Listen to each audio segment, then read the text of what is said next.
Right SLBC టన్నెల్లో 5వ రోజు rescue operation కొనసాగుతోంది. కాసేపట్లో ఎస్ఎల్బీసీ టన్నెల్ వద్దకు బీఆర్ఎస్ నేత హరీష్ రావు బృందం చేరుకోనుంది. అయితే నల్గొండ, మహబూబ్ నగర్ ఉమ్మడి జిల్లాల నేతలతో ఎస్ఎల్బీసీకి హరీష్ రావు వెళ్లనున్నారు. ఇటు బీఆర్ఎస్ బృందం పర్యటన నేపథ్యంలో ఎస్ఎల్బీసీ వద్ద హై టెన్షన్ నెలకొంది.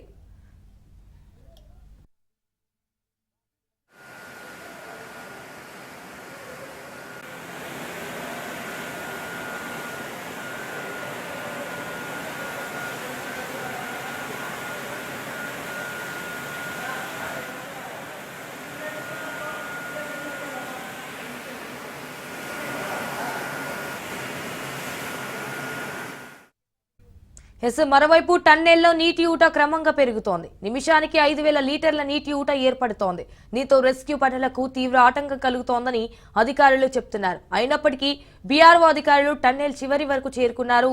సాహసోపేతంగా చివరి వరకు వెళ్లారు. బీఆర్ఓ మాజీ ఏడీజీ పురుషోత్తం, ప్రస్తుత సీనియర్ అధికారి కర్నల్ పరీక్షిత్ మెహ్రా ఊబి లాంటి బురదను, చీకట్లను ఛేదిస్తూ ముందుకు వెళ్లారు. గ్యాస్ కట్టర్ను టన్నెల్లోనికి తీసుకెళ్లారు అధికారులు. అయితే చిక్కుకున్న 8 మంది కోసం అధికారులు గాలిస్తున్నారు. దెబ్బతిన్న లోకో ట్రైన్ ట్రాక్ కు మరమ్మతులు చేస్తున్నారు. ఇక పనుల పర్యవేక్షణకు సీసీ కెమెరాలు ఏర్పాటు చేశారు.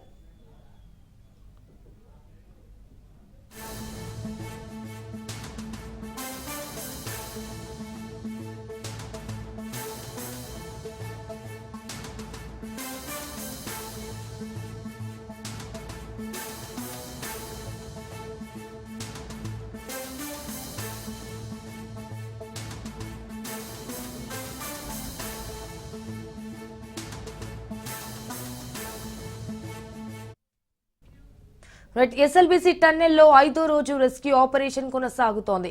కాసేపట్లో ఎస్ఎల్బీసీ టన్నెల్ వద్దకు బీఆర్ఎస్ నేత హరీష్ బృందం చేరుకోనుంది. అయితే నల్గొండ, మహబూబ్ నగర్ ఉమ్మడి జిల్లాల నేతలతో ఎస్ఎల్బీసీకి హరీష్ రావు వెళ్లనున్నారు. ఇటు బీఆర్ఎస్ బృందం పర్యటన నేపథ్యంలో ఎస్ఎల్బీసీ వద్ద హైటెన్షన్ నెలకొంది.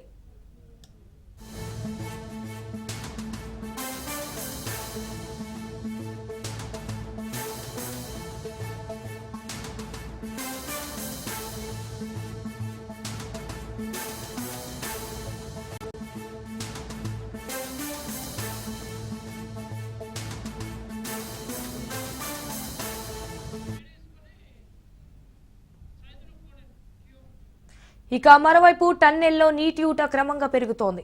నిమిషానికి 5,000 లీటర్ల నీటి ఊట ఏర్పడుతోంది. దీంతో రెస్క్యూ పనులకు తీవ్ర ఆటంకం కలుగుతోందని అధికారులు చెబుతున్నారు.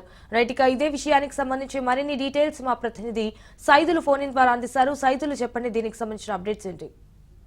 ఎస్ఎల్బీసీ టన్నెల్ ఘటనకు సంబంధించి దాదాపుగా జరిగి 4 రోజులు అవుతున్నా కూడా ఎవరైతే లోపల చిక్కుకున్నారో 8 మంది ఆచూకీ ఇంతవరకు కూడా తెలియరాలేదు.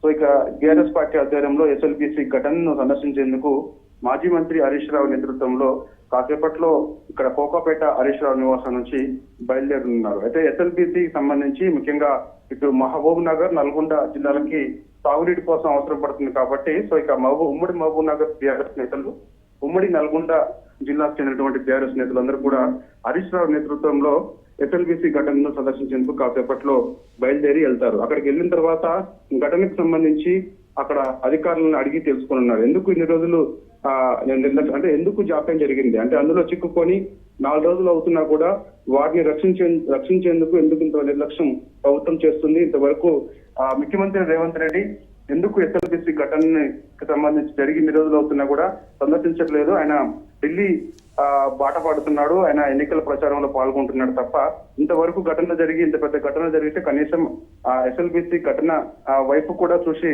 దాఖలాలు సీఎం రేవంత్ రెడ్డి చేయడం లేదని చెప్పేసి కూడా మాజీ మంత్రి హరీష్ రావు ఆరోపిస్తున్నారు. దానిలో భాగంగా మరి కాసేపట్లో కోకాపేట నివాసం నుంచి మాజీ మంత్రి హరీష్ రావు నేతృత్వంలోని ఉమ్మడి నల్గొండ జిల్లాకు చెందినటువంటి మాజీ ప్రజాప్రతినిధులు, అదేవిధంగా ఉమ్మడి మహబూబ్ నగర్ జిల్లాకు చెందినటువంటి మాజీ ప్రజాప్రతినిధులందరూ కూడా అక్కడికి వెళ్ళి అక్కడ జరిగిన వివరాలన్నీ కూడా అధికారులను అడిగి తెలుసుకున్నారు. Right Saidulu, thank you for the updates.